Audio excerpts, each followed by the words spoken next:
우리가 인생을 살다가 보면은 이제 많은 고난을 당하죠. 고난이라는 게 이제 사람에 따라 그 형태가 다양한데 이제 몸이 아프기도 하고 또 경제적인 어려움을 겪기도 하고 또 가족 가운데 어려움을 겪는 사람이 나타나기도 하고 자식으로 인해서 이제 어려움을 겪기도 하죠. 또 부모로 인해서 힘든 나날을 보내기도 하고 자기 이제 형제 자매나 이제 친척들 간의 그 관계에서 이제 어려움, 또 직장 생활이나 사회 관계에서 이제 어려움, 하여튼 뭐 사람마다 그 다양한 고난을 안고 살아가는 것이 인생입니다. 저 사람은 아무런 근심 걱정 없는 것 같아. 그렇게 말을 하더라도 실제로 그 사람의 집에 가서 그 사람의 사정을 들어보면은 말할 수 없는, 다른 사람들이 도저히 이해할 수 없는 그런 고난이 있다라고 하는 것입니다.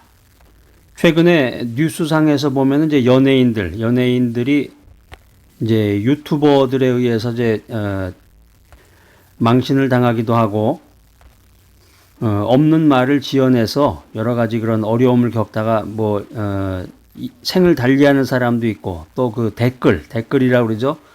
그 인터넷상에 그 게시판이나 이런 데 글 올라가는 그런 댓글, 유튜브도 마찬가지고, 그런 다른 사람들이 자기에게 그 하는 그런 이야기를 통해서 엄청난 그 힘든 인생을 살아간다고 그럽니다. 지금 그 젊은 아이들의 최대 우상 중에 하나가 이제 연예인인데요. 연예인이나 이제 스포츠맨이 되기 위해서 굉장히 혈안이 되어 있는데, 아무튼 인생이라고 하는 것은 살아가면서 많은 고난을 당하는 것이다. 이 고난의 이유는 알지도 못하고 고난을 당할 때도 있고, 때로는 죄값의 징계로 고난을 당할 때도 있습니다. 구약성경 창세기 29장입니다. 28장입니다. 창세기 28장 16절로 19절까지 말씀 한번 찾아서 같이 한번 읽어보겠습니다. 자, 시작. 야곱이 잠이 깨어 가로되 여호와께서 과연 여기 계시거늘 내가 알지 못하였도다. 이에 두려워하여 가로되 두렵도다 이곳이요 다른 것이 아니라 이는 하나님의 전이요 이는 하나님의 문이로다 하고, 야곱이 아침에 일찍이 일어나 베개하였던 돌을 가져 기둥으로 세우고 그 위에 기름을 붓고 그곳 이름을 베델이라 하였더라. 이 성의 본 이름은 루스더라. 여기 창세기에 나오는 그 야곱은 이삭과 리브가의 아들입니다. 이삭과 리브가의 아들로서 쌍둥이 형 누구죠? 에서의 발뒤꿈치를 잡고 태어난 사람, 그 사람이 바로 야곱인데, 야곱의 이야기도 무슨 소설 같은 영화 같은 그런 인생 스토리가 있어요. 팥죽 한 그릇으로 장자권을 빼앗았는데, 그 에서가 형인데, 형이 장자권을 가지고 있는데 그것을 팥죽 한 그릇으로 장자권을 빼앗게 됩니다. 창세기 25장에 보면은 그래서 형이었던 에서가 받을 축복까지 가로챘다가 형이 막 놀랄 거 아니에요. 야, 이거 사기당했구나. 그래서 그 형을 피해서 도망가는 도망자 신세가 되었다는 것입니다. 그래서 베델에서 하늘로 닿은 그 사닥다리 환상을 보았는데, 라헬을 얻기 위해서 20년 동안 라반의 집에서 일하게 되는 그런 인생 비극이라고 그럴까, 인생의 고난을 경험하는 것이 야곱의 인생입니다. 그러니까 창세기를 통해서 우리가 야곱에 대해서 야곱을 보통 이제 사기꾼이라는 표현도 많이 쓰는데 여기서는 이제 그 형 에서의 그 원망을 받으면서 이제 도망자 신세가 됐는데, 현대인의 전형과 같은 모습이 바로 야곱입니다. 우리가 성경을 통해서 야곱이 고난을 당하면서 무엇을 배우고 무엇을 느꼈는지, 이런 교훈을 이제 우리가 깨닫게 되는데, 이 성경 말씀을 통해서 인생의 고난이 주는 레슨은 무엇인가? 이것을 세 가지로 요약해서 여러분과 함께 나누고자 합니다. 인생의 고난이 주는 첫 번째 레슨은 하나님의 임재를 느낀다는 것입니다. 창세기 28장 16절에 보면은 야곱이 잠을 깨어 하나님이 과연 여기 계시는구나, 이런 말을 하게 됩니다. 멀리만 계실 것 같은 하나님을 고난을 통해서 바로 곁에 계심을 확인하는 순간입니다. 우리가 인생 살다 보면 그런 일이 많아요. 정말 힘들고 어렵고 누구한테 말할 수 없는 그런 고통과 고난 가운데 있을 때 정말 인생이 평온하고 평안할 때는 전혀 느끼지 않았던 이 하나님이라고 하는 그 존재가 고난과 고통 속에서 가까이 느껴질 수가 있습니다. 욥기서 42장 5절에도 보면은 욥이 했던 그런 말과 고백이 있는데, 욥은 고난 중에 귀로만 듣던 하나님을 눈으로 본다, 이런 고백을 했습니다. 이 말씀 아주 중요한 말씀인데, 욥기서 42장 5절 말씀 한번 찾아서 읽어보겠습니다. 자, 시작. 내가 주께 대하여 귀로 듣기만 하였사더니 이제는 눈으로 주를 배웁나이다. 하나님 믿습니다 하면서 하나님에 대해서, 예수님에 대해서, 또 성령 충만에 대해서 생각만 했는데 귀로만 들었단 말이에요. 주일날 예배 참석해서 목사님의 메시지를, 성경 말씀을 귀로만 들었는데 이제는 눈으로 주를 보게 되었습니다. 이런 고백을 한다는 것입니다. 그러니까 믿음 생활, 신앙 생활이라고 하는 것은 지식이 아니에요. 성경 말씀을 많이 안다. 성경을 내가 이제 1년에 성경도 한 몇 번씩 통독을 한다. 이게 자랑할 게 아니라, 신앙이라고 하는 것은, 신앙 생활이라고 하는 것은 지식이 아니다. 체험이다. 실제다라는 거죠. 지금까지는 살아오면서 이 말씀을 듣기만 했는데, 이제부터는 실감 있게 체험까지 한 후에 하나님 앞에 온전히 굴복하게 된다는 것입니다. 온전히 하나님만을 예배하게 된다는 것입니다. 오늘 나에게도 이런 체험적인 신앙이 필요한 것입니다. 어린아이가 무능할 때 아버지의 힘은 더 크고, 어린아이가 아플 때 아버지는 제일 가까이 있습니다. 인생의 고난 가운데 있을 때 비로소 내가 하나님 품 안에 안겨 있구나, 이 사실을 깨닫게 되는 거예요. 자, 여러분은 어떤 고난이 있습니까? 여러분 인생 살아가면서 어떤 어려움과 고난이 있습니까? 낭망하지 마십시오. 좌절하지 마시기 바랍니다. 곁에 가까이 계시는 주님을 확인하시기 바랍니다. 할렐루야. 고난 중에 괴로워만 하지 말고, 고난 중에 괴로워하지 말고 내 곁에서 인자한 얼굴로 나를 지켜보시는 그분을 바라봐야 되겠습니다. 그분께서 위로해 주시고 그분께서 새로운 힘과 에너지를 주실 것입니다. 자, 인생의 고난이 주는 두 번째 레슨, 하나님을 경외하게 된다라고 하는 것입니다.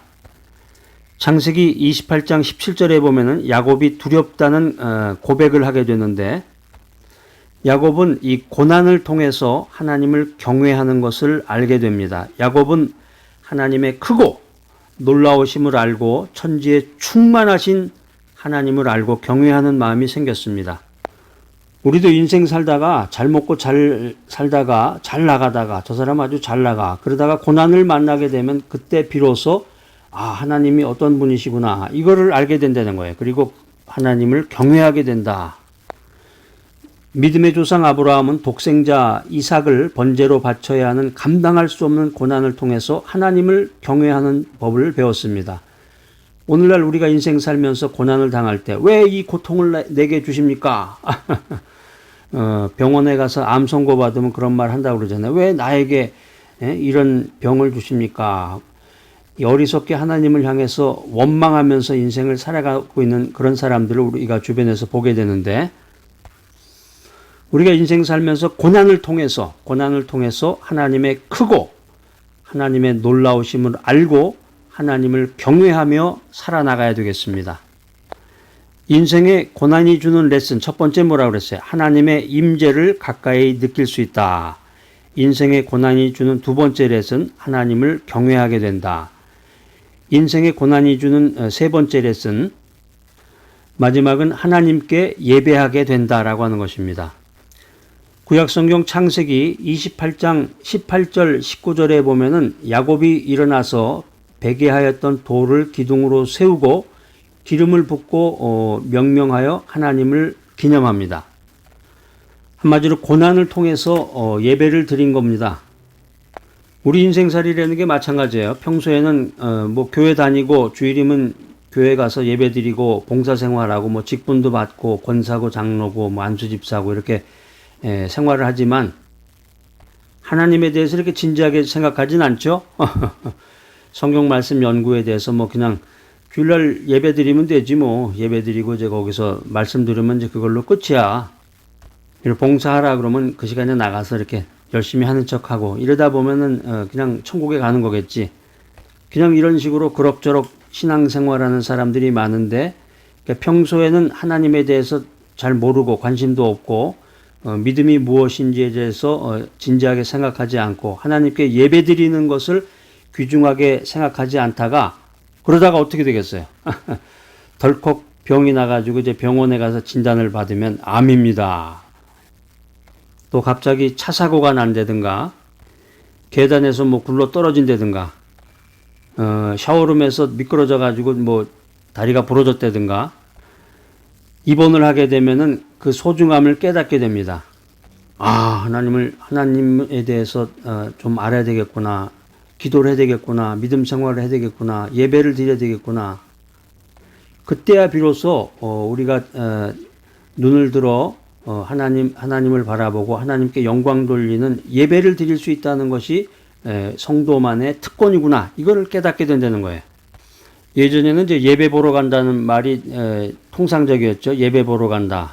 이런 가끔 가다가 TV 같은 데서 기독교에 대해서, 교회에 대해서 이야기할 때도 보면은 예배를 본다는 표현을 많이 쓰더라고요. 그건 벌써 오래전에 수정된 말인데, 예배는 드리는 거지 예배는 보는 게 아닌데, 정말 그 마음 속에 믿음이 없고 하나님이 누군지 모르는 사람은 예배를 드리는 게 아니라 정말 예배를 보러 가는 거죠. 극장에 가서 뭐 영화를 보고 연극을 관람하듯이 엔터테인먼트 같이 예배를 보러 가는 사람들, 그런 사람들을 향해서 오늘 창세기 28장이 경고의 메시지를 주고 있는 것입니다. 인생의 고난을 통해서 레슨을 배워라. 우리가 인생 살면서 하나님께서 우리에게 고난을 주십니다. 이 고난을 통해서 이 천지간의 경배를 받을 자는 오직 하나님이심을 나에게 깨닫게 해주시고 알게 해주시는 것입니다. 할렐루야. 여러분들은 어떻습니까? 예배하는 것을 소홀히 하고 있지 않는지요? 또 형식에 매여서 신령과 진정으로 진정한 예배를 드리지 못하고 있는 것은 아닌지, 이런 각도에서 말씀을 근거로 해서 나의 신앙을 되돌아보고 우리 주변에 있는 사람들, 내가 아는 사람들, 권사님, 장로님, 뭐 안수 집사님, 내 주변에 있는 사람들 이렇게 돌아보면, 야, 저렇게 해도 되나? 저 가짜 신앙인가 봐. 그렇게 생각되는 사람들이 참 많이 있죠? 참 걱정되는 사람들이에요. 오늘 창세기 말씀을 통해서 말씀을 자꾸 들어야 되잖아요. 말씀을 들어야 된단 말이에요. 하나님의 말씀을 듣고 하나님의 말씀을 통해서 깨달음을 받아야 되는데, 내가 처한 이 인생의 고난을 통해서 경배를 받으실 분은 오직 하나님 한 분뿐이심을 깨달아야 된다는 거죠. 나에게 가까이 계신 하나님을 두렵고 떨리는 마음으로 예배하며 살아나가는 여러분들이 되시기 바랍니다. 사랑하는 자식이 다른 길로 나갈 때, 방황하고 방탕할 때 아버지는 사랑의 채찍을 들어야 됩니다. 마찬가지로 성도가 하나님을 떠나서 방황할 때 하나님은 고난을 통해서 여러 가지 레슨을 우리들에게 일깨워주고 계시는 것입니다. 할렐루야. 인생의 고난이 주는 세 가지 레슨 여러분 기억하시기 바랍니다. 인생의 고난을 통해서 내가 하나님의 임재를 느꼈다. 인생의 고난을 통해서 내가 하나님을 경외하게 되었다. 인생의 고난을 통해서 내가 하나님께 예배하게 되었다. 자, 오늘 이 귀한 메시지 들으신 여러분들, 고난을 통해서 역사하시는 하나님의 사랑의 손길을 체험하며 올바른 길로 담대히 나아가는 귀하고 복된 여러분 모두가 되시기를 간절히 기대합니다.